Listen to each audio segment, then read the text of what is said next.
Hello dear student, নবম দশম শ্রেণীর পদার্থবিজ্ঞানের গতি অধ্যায়ের দুইটা এমসিকিউ এখানে আমার নোট করছি। দেখো, এই দুইটা এমসিকিউ বোর্ডের পরীক্ষাতে কিন্তু আসছিল, ঢাকা বোর্ড পরীক্ষাতে আসছিল।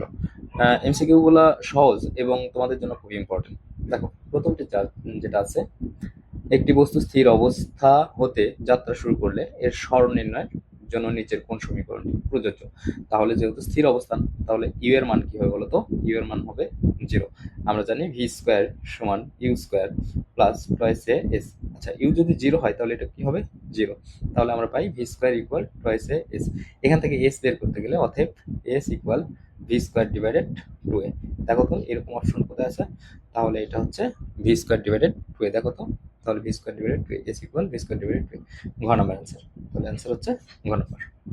নেক্সট প্রবলেমে যাই। দেখো, নেক্সট প্রবলেমে কি বলছে? একটি বস্তু সরল পথে 10 মিটার অগ্রসর হয়ে সেখান থেকে একই পথে, দেখো সরল পথে কত মিটার গেছে? 10 মিটার। ওকে, প্রথমে 10 মিটার গেছে, হ্যাঁ, অগ্রসর হয়ে সেখান থেকে একই পথে 4 মিটার ফিরে আসলো। তাহলে এইখান থেকে এদিকে 4 মিটার আসছে, তাহলে 10 মিটার গেছে, 4 মিটার ফেরত আসছে। তাহলে শেষ পয়েন্ট হচ্ছে এটা, আদি হচ্ছে এটা। আচ্ছা, এখন বলছে দূরত্ব এবং সরণের পার্থক্য। দেখো তো দূরত্ব কত হলো? 10 গেছে, আবার কত? 4 আসছে। তাহলে দূরত্ব কত? 14 মিটার। ওকে, আচ্ছা সরণ কত বলো তো? আদি এবং শেষের মাঝের দূরত্ব মানে এইটুকু। তাহলে দেখো তো এই টোটাল কিন্তু কত? 10। 10 থেকে 4 বাদ দিলে কত থাকে? 6। তাহলে 6 মিটার হচ্ছে সরণ। আচ্ছা, এই সরণ এবং দূরত্বের মধ্যে এখন পার্থক্য, তো এটা বাদ দিলে কত আসে বলতো? 8 মিটার। তাহলে অ্যান্সার হবে 8 মিটার। ঠিক আছে, ওকে, আশা করছি তোমরা এমসিকিউ গুলো বুঝতে পারছো।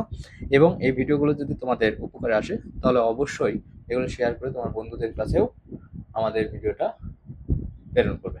ধন্যবাদ।